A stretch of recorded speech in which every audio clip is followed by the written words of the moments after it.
우리가 신앙생활하다가 제일 어려울 때가 기도가 응답되지 않을 때죠.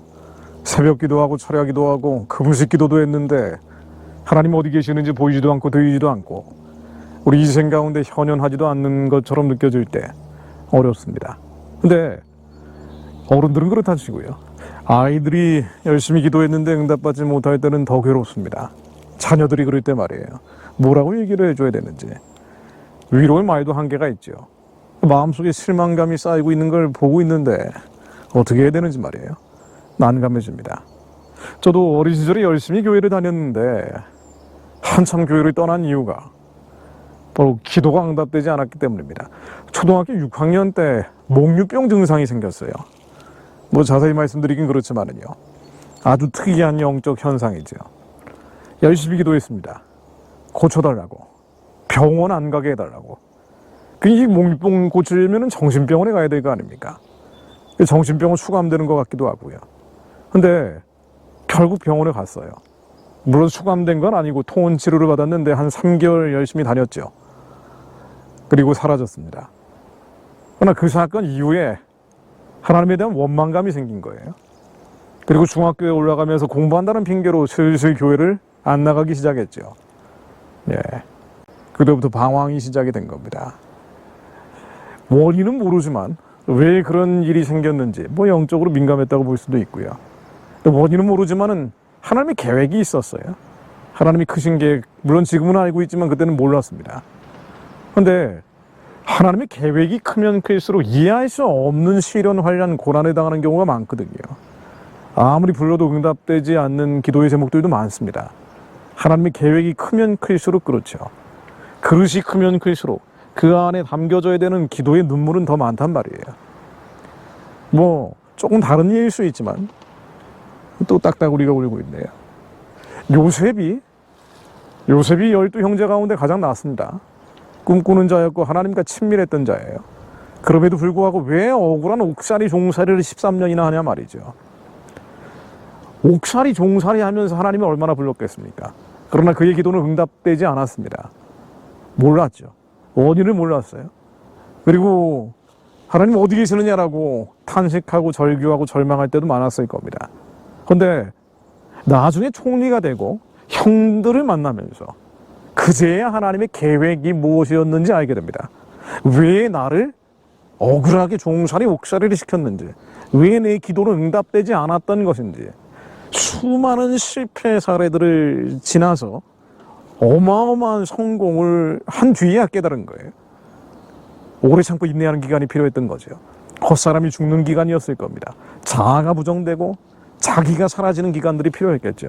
창세기 보면은요, 45장 5절로 당신들이 나를 이곳에 팔았다고 해서 근심하지 마소서. 하나님이 생명을 구원하시려고 나를 당신들보다 먼저 보내셨나이다. 하나님이 하신 것이라고 얘기합니다. 하나님의 계획이 있었다는 거예요. 내 백성들을 구원하려고. 그 기근이 왔잖아요. 기근이 와서 식량을 구하려고 애굽 총리하던 요셉을 찾아온 거 아닙니까? 하나님이 큰 구원으로 당신들의 생명을 보존하고 당신들의 후손을 세상에 두시려고 나를 당신들보다 먼저 보내셨나니 하나님이 보내셨다는 거예요. 그런데 나를 이리로 보내신 이는 당신들이 아니오 하나님이시라.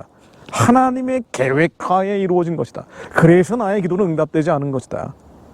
여러분, 기도했는데 응답되지 않는다라고 실망하고 낙심할 때가 저나 여러분이나 얼마나 많습니까? 말은 계획이 있습니다.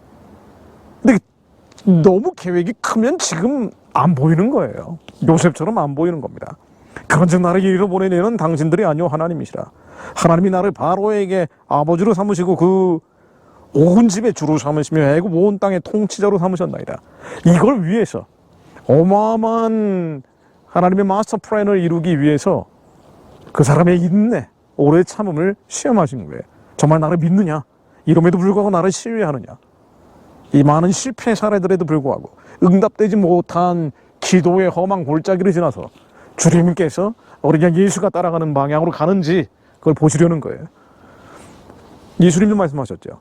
누가복음 18장 1절로 예수께서 그들에게 항상 기도하고 낙심하지 말아야 할 것을 비유로 말씀하여, 그 비유로 말씀하실 때 과부와 재판장의 예 아닙니까? 강청하는 과부. 그런데 항상 기도하고 낙심하지 말라. 그러면서 말씀하시기를 하물며 하나님께서 그 밤낮 부르짖는 택하신 자들의 원한을 풀어주지 아니하시겠느냐. 그들에게 오래 참으시겠느냐. 밤낮 부르짖기도 하라는 거예요.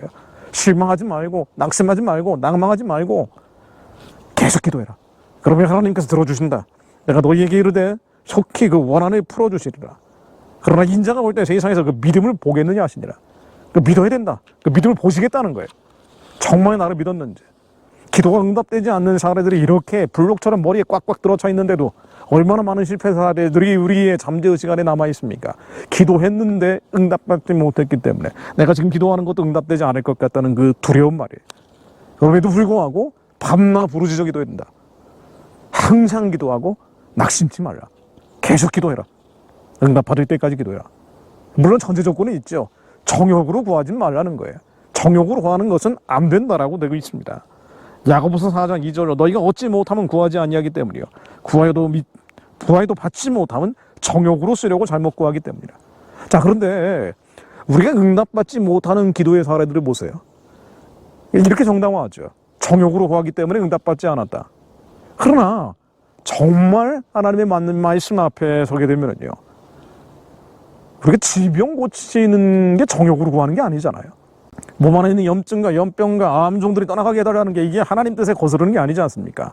왜냐하면 사탄은 죽이고 도둑질하고 멸망케 하기 위해 왔기 때문에. 여호와 하나님은 치료의 하나님, 라파의 하나님이에요. 여호와 하나님은 승리의 하나님입니다. 니시의 하나님이에요. 하나님은 고치고 살리고 생육하고 번성케 하시는 분이에요.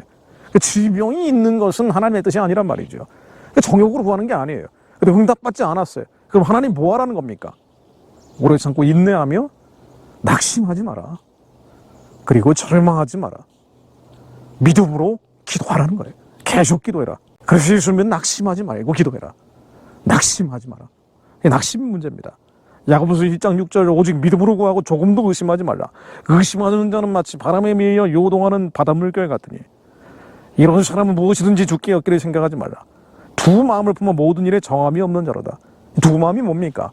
우리에게는 두 가지 생각이 있잖아요. 육의 생각, 머리에서 일어나는 수많은 의심하는 것들, 낙심하는 것들. 이 육의 생각, 사망과 죽음에 이르는 지옥의 영체들을 끌어당기는 생각들. 이 두 생각, 두 마음 가운데 이 생각을 취하면 안 된다는 거예요. 영의 생각, 성령님 안에 그와 평강과 희락의 생각. 그 세상이 주지 못하는 안식 가운데서 기도해야 된다.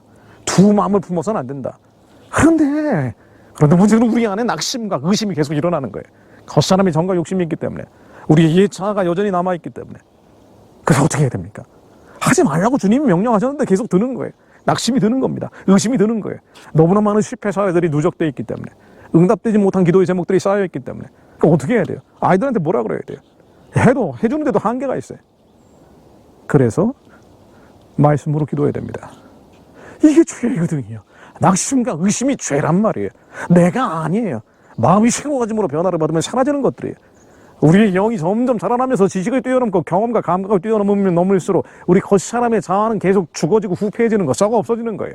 내가 아니에요. 떨어져 나가는 것들이에요.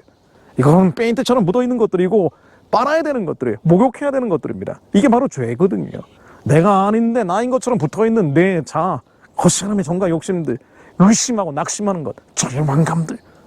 이게 죄고 이 죄를 멸하시기 위해 예수께서 그리스도로 오신 거예요.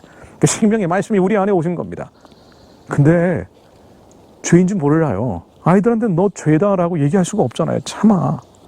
열심히 기도했는데 응답받지 않은 애들한테 야, 너 의심하는 거 죄다. 낙심하는 거 죄다. 차마 그 얘기를 못해요. 위로하기도 모자라는 판에. 그거 어떻게 됩니까?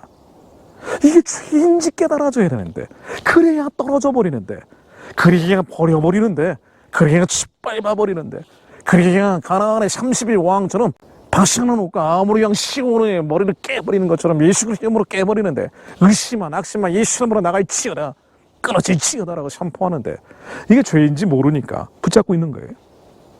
근데 어떻게 죄인지 아냐 말이에요. 그래서 말씀으로 기도해야 됩니다. 주야로 하나님의 말씀을 묵상하는 것밖에 없습니다.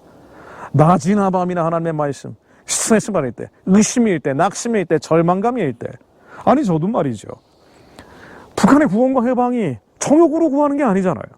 저 우상숭배 체제가 무너지고 저 땅을 재건할 거룩한 선교의 기지를 만들어내 하나님의 일꾼들을 그려놓는 게 이게 무슨 정욕으로 구하는 거냐 말이에요. 하나님이 나에게 나눠주신 마음인데. 근데 기도해도 응답이 안 돼요. 아니, 유튜브가 지혜의 선포, 진실의 유통의 창구가 돼야 되는데 자극적인 얘기가 아니면 사람들이 안 본단 말이에요. 아니, 점점 구독자가 줄고 있어요. 조회수도 줍니다. 수익도 반등이에요. 이게 어떻게 됩니까? 기도하는데 응답이 안 돼요. 정욕으로 구하는 것도 아닌데. 하나님 뭘 원하십니까? 왜 기도하는데 안 됩니까? 우리가 끊임없이 주님께 물어보는 것들이에요. 그때 주님은 말씀하십니다. 의심을 버려라. 낙심을 버려라. 그러니까 지금 당장 눈에 보이는 거, 구독자가 줄고 있고 마지막 20대처럼 뚝뚝 떨어져 나가는 걸 보고 있더라도 의심하지 마라. 낙심하지 마라. 누구 교회는 변화될 것이다. 잠들고 세상에 취해 있는 한민족 교회 가운데 지천인 바알에게 무릎 꿇지 않는 자들이 일어날 것이다. 믿어라. 하나님께서 명령하시고 말씀하시는데도 불구하고 의심하는 것들, 낙심하는 것들, 눈에 보이는 것, 귀에 들리는 것에 연연하면 이 외물에 집착하는 내 안에 겉사람의 정과 욕심들, 이게 죄인 것이 깨닫게 되는 것은 말씀밖에 없습니다. 말씀을 주야로 읊조릴 때, 종일종일 하나님의 말씀을 읊조릴 때, 이 죄가 또 들어왔네. 이 세물의 영혼이 다 떠나갈지어다. 이 절망감들, 실패감들, 패배감들, 상실감들, 예수의 이름으로 다 무너질지어다. 하나님의 말씀이 실제가 될 것을 믿습니다. 하나님의 약속과 언약이 실제의 기업이 될 것을 믿습니다.